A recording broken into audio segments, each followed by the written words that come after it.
Thanks for having me. I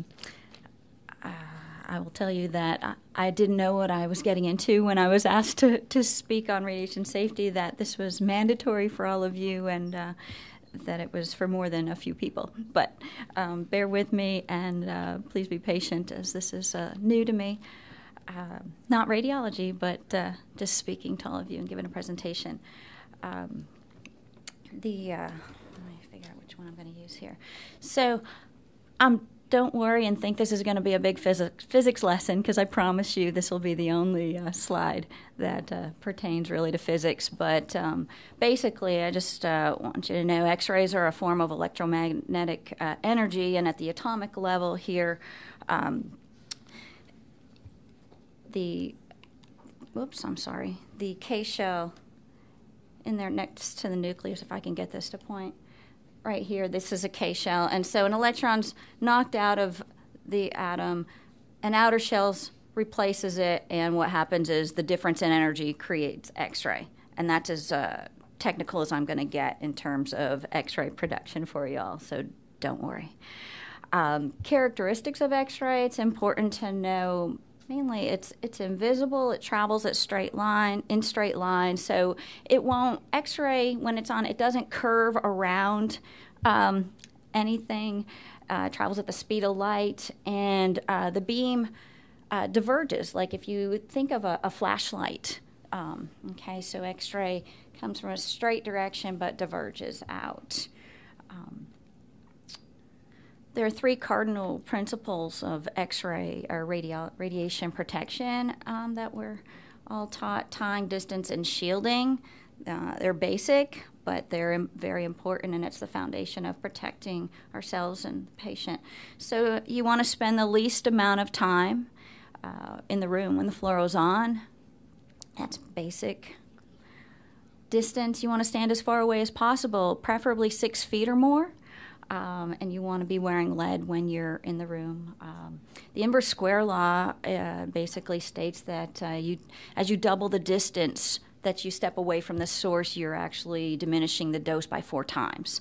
And that's pretty significant.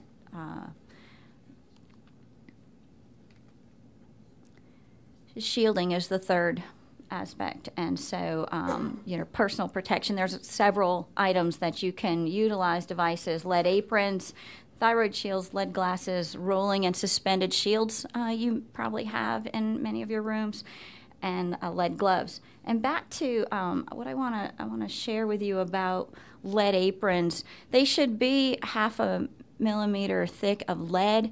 I know there's a lot of the lightweight non-lead aprons out there, and that some of you may have. I know that they were the OR. Someone was interested in it, and so the physicist and I did some research on it, and found that they really don't protect you like lead. Particularly if you're the person standing next to the source, next to the patient. I wouldn't be wearing those aprons. The lead goes through. You get exposure through them. Or the radiation goes through, pardon me. The only time I might wear that type of apron is if I'm maybe circulating and I'm at least 6 feet and more away from the source. So just keep that in mind if y'all have them or are interested in purchasing them. I would think long and hard about using them. Personal monitoring, so it should be worn by personnel that are in the room with fluoro, and what that is referring to is your dosimeters or radiation badges. You should always wear it at your collar outside of any lead. You don't want lead covering it because you're not going to get an accurate reading. One thing to note about these, they used to be made of film, and so we have a mindset thinking, oh, I can't get it exposed to sun or heat or that. These are different. They're TLDs or thermoluminescent dosimeters, and so they're not affected by those things. So if you have it clipped to your badge and it's in your car, because that's how you have to remember to always have it with you on your badge, it's not going to affect the reading. Okay. Did you just turn up that volume? I feel like. So this is an image of a typical C-arm that you'll see at Erlanger, GE. And what I want you to understand here is the difference between the image intensifier and the X-ray tube. This big thing on the top here with the round, this is the image intensifier. And this you can equate to a cassette or digital plate that you want closest to the patient for several reasons. Number one, for us, we want to get the best detail, best image. But more importantly for y'all, it's going to decrease the patient's exposure and your exposure, because the less exposure you use to radiate the patient, the less scatter X-ray is going to be produced, and that affects you. So the X-ray tube also needs to be a certain distance from the patient's skin, or you can create radiation burns, which I believe is about 15 centimeters. To go along with that, here's a couple images of correct and incorrect technique with placement of the X-ray tube and image intensifier. So here's the II here. Again, patient, if you'll notice, they're closer to that. Even closer is best.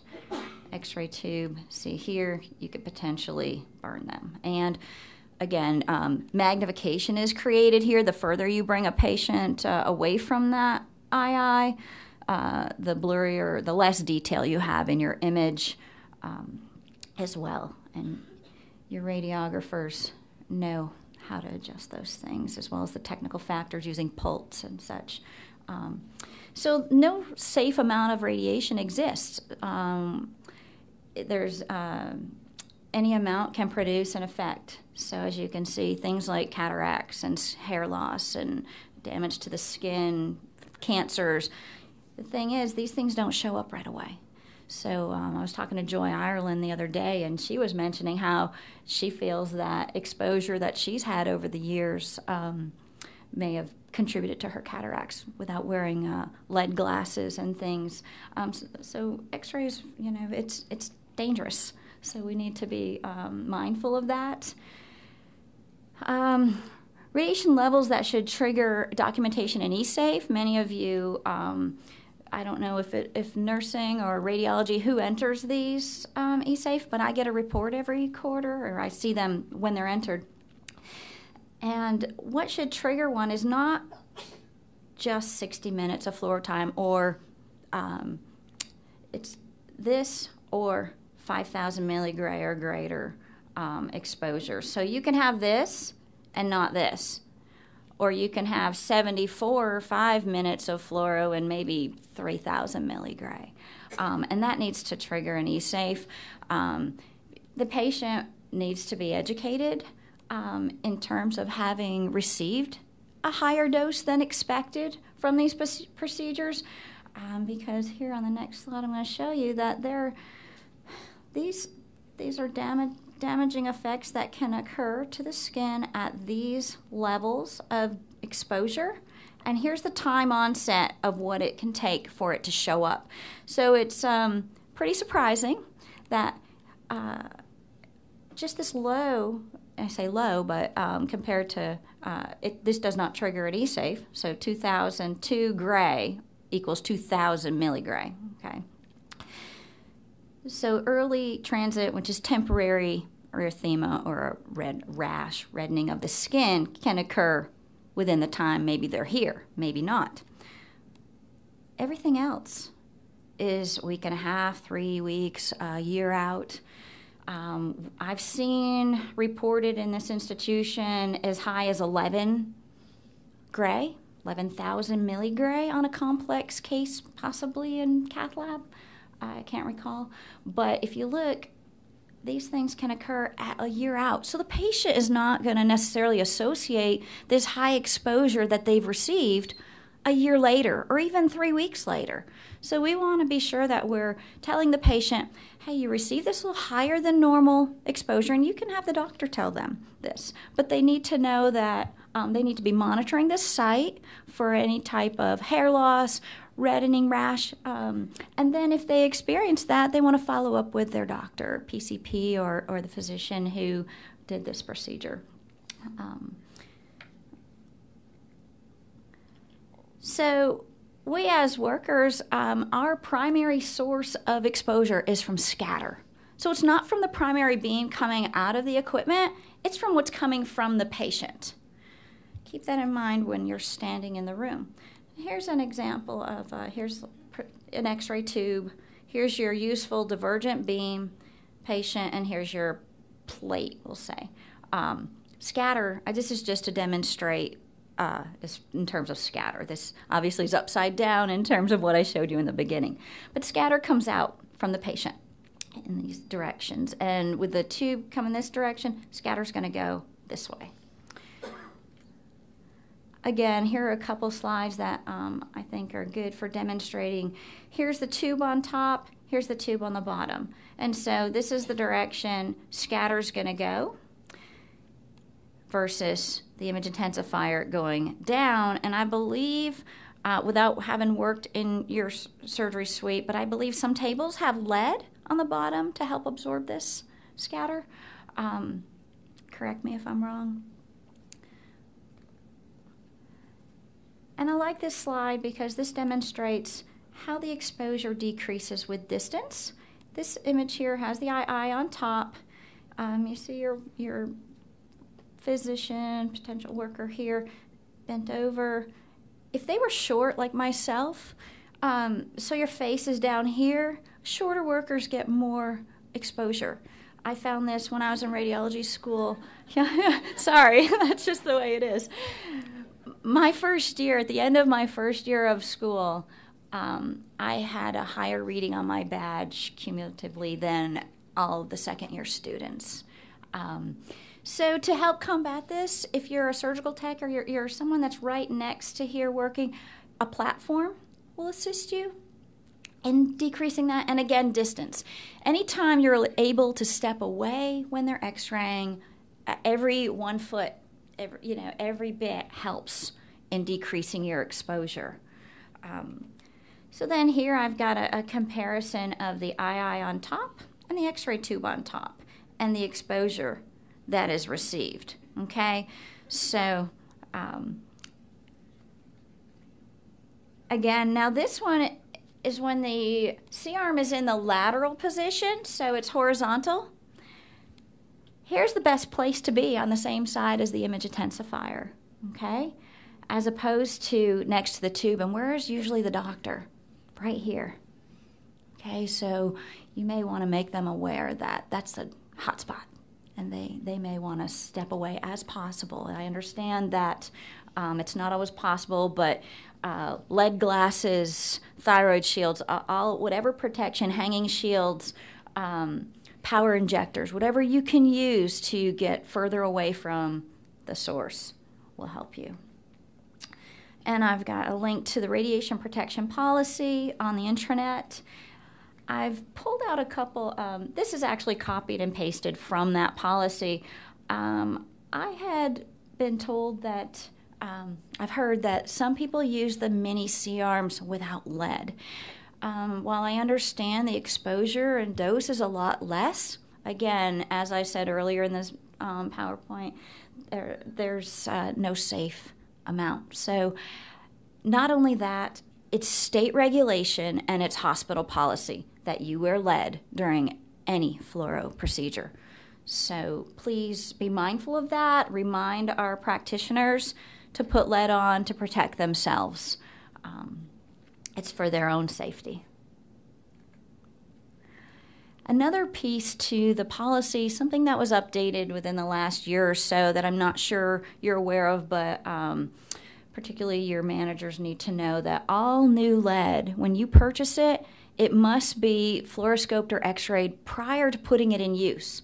And the reason for that is there have been situations, multiple in this country in the last couple of years, where suppliers have delivered faulty aprons full of cracks. I know of one institution where they received aprons. I saw the x-rays of them that were full of cracks. They returned them. Their replacements were full of cracks. So these things are so expensive, and they're protecting us. We need to be sure that we're getting what we're paying for. So please follow this policy and protect yourselves and our finances. Basic lead apron management, for one, you want PPE over it. You want to try and keep it as clean as possible. Always hang it up. You don't want it to, bending it compromises the lead and breaks it down. And clean them routinely. They are a major infection risk, I would say.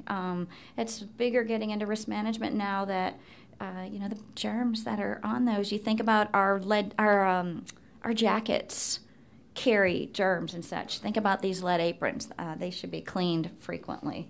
And then here's a slide just giving you instructions on how to clean them. A couple of options. I think the easiest and most what we have available, besides, of course, soap and water, but hydrogen peroxide, those wipes, use those. Don't use bleach. But you can actually saturate the fabric with soap and water or these wipes and rinse it, hang it up to dry. Here are some images of how to properly hang your lead. And a good idea is your thyroid shield. Often in radiology, we have matching. We have a thyroid shield to go with an apron. And so hang your thyroid shield around the apron, and that, again, will keep it from being folded up and bent and compromised. Here you go. Is this what you see every day? Stop it. Anesthesia, I think, is maybe when I worked in the OR years ago, they were famous for that, or just anybody can do this. Please don't. It's too expensive to replace, and not to mention, of course, I know we're going away from Joint Commission, but I don't think a lot of things are going to change in terms of quality and such. Now, another thing that I'm not sure that your leadership is aware of, but you can recycle a lot of your lead. Not the lead itself, because once it's cracked and not in good shape, it needs to be gotten rid of. But the fabric, you can have them recovered for a lot less money than replacing lead aprons. John Poston in radiology and Byron Stutz in children's both do this frequently. Burlington will give you a quote, I'm pretty sure. Recently, I know radiology received a quote for $230 to recover a two-piece apron, purchasing one. So there's two components to, let's say, replacing an apron. If you don't recover it, you're going to pay hazardous material waste fees to get rid of lead. Lead is hazardous, considered hazardous material. So I got a shock when I went to, right before our last survey. We're going through all the locations, looking at lead. A couple places had some lead to get rid of, and I said, "Oh, here, I'll get rid of that for you," from one of our physician practices. Well, it cost something like $172 just to get rid of an apron. It had to go in a bucket, it had to be labeled hazardous waste, and Safety Clean had to come get it, and they sent us a bill. So to save if the apron is usable, if the lead is good when you check it upon x-ray, then consider recovering, because an apron can cost $500 new. So think about that, staff. I don't know if y'all are familiar with how expensive those things are. Anyway, that's just might be for my information on recycling. So key takeaways today: time, distance, shielding, awareness of your C-arm position and placement and where you are in relation to it for exposure you could be receiving.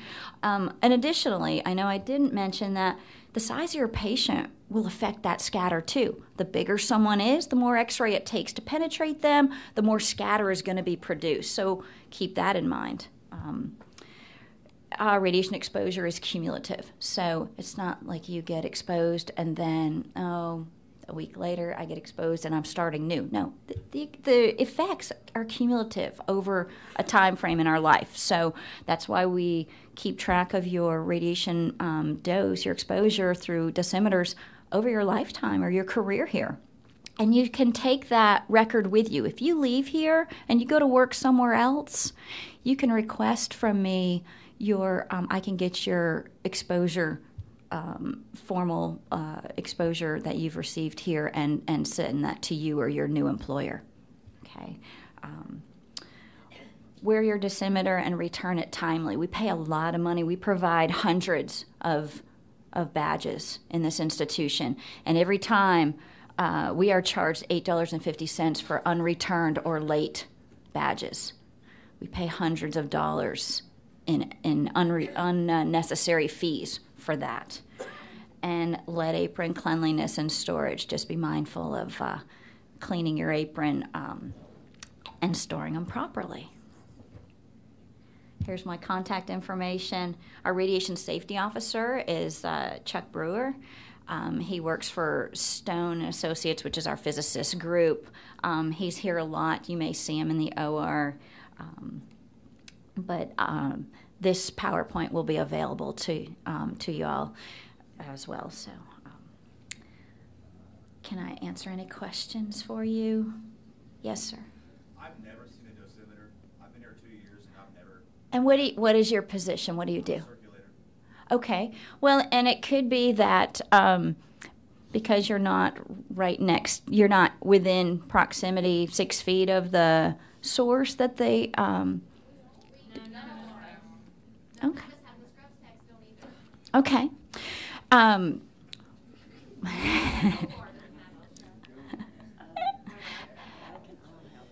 Yes. Now here's what we do. Our policy. Basically, the regulations state that if you receive 1/10 or less of the annual maximum permissible dose, which is 5 rem or 5,000 millirem, that's the occupational dose that we are allowed.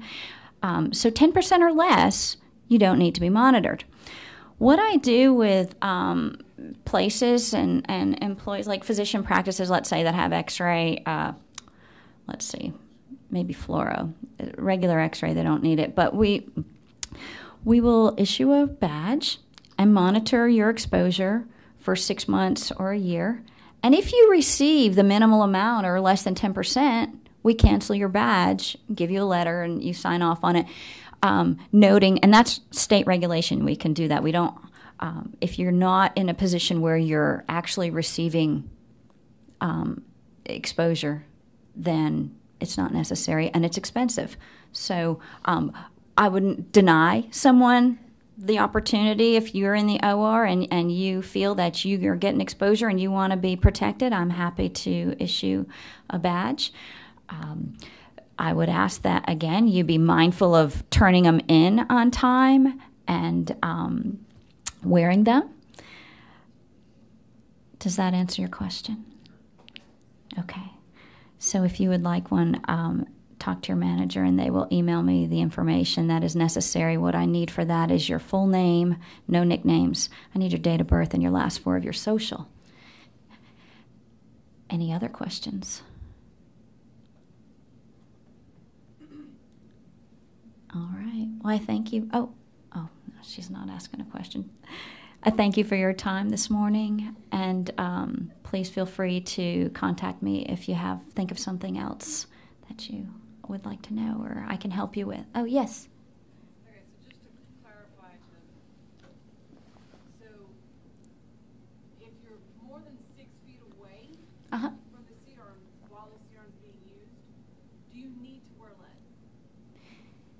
You should have lead on in the room if they have fluoro on. Okay. Yes. Mm-hmm. Anything else? Thank you for being a great audience. I appreciate it.